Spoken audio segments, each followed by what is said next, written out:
Good afternoon, Patrick here, coming to you live from Complete Health, and I just wanted to jump on and have a quick conversation about cost versus an investment and what the major actual difference is between a cost and an investment.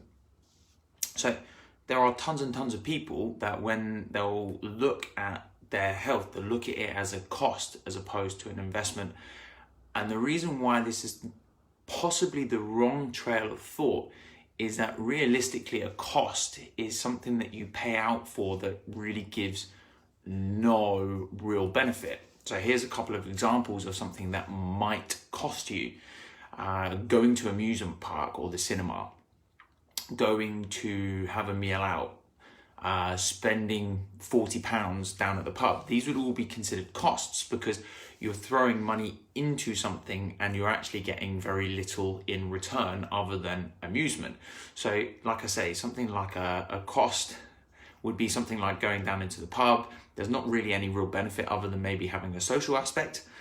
Going out for dinner, again, no real benefit other than a social aspect. Most of the time it's not really nutritional. And like I say, going to something like an amusement park, these are all ideal things for having a good social life. However, they have no real long-term benefit. Whereas if you look at something that costs you money, however, there's an actual benefit, this would be considered much more of an investment. So what kinds of things are you investing yourself in? So say, for example, like many of you already know, because I've already posted a video of this, you can see it behind me. We've invested in a home gym studio. And the reason being is an investment in myself on the grounds of I believe that I have to keep myself as physically fit as possible so that I can maintain the level of work and congruency with being able to take care of my clients. And this would be considered an investment because if you're paying money out, e.g. you might spend 50, 60, £100, but the return on that is that you actually get something that benefits you. And you've got different types of obviously investments. You've got business investments and health investments, but what kind of things are you actually investing yourself in? If you're investing, you can only invest two things, by the way, time and money. And if you have no money, guess what you have to invest a lot more of? Time.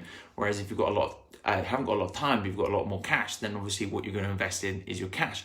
But what kinds of things can you invest in? Because there's so many people who will consider stuff like chiropractic care, physio care, massage care. They will consider them a cost or an expense. But if that thing can allow you to work, can get rid of your headaches or your pain so that you can go and spend more time with your family and your friends, if you can perform better in your sports, those would all be considered examples of an investment as opposed to a cost. Have a look at your life, possibly look at having more of your cash flow going into investing as opposed to cost, and maybe think about where your cash flow goes and maybe start to actually look at the places that will benefit your life the most. Until tomorrow, take care. Patrick here from Complete Health.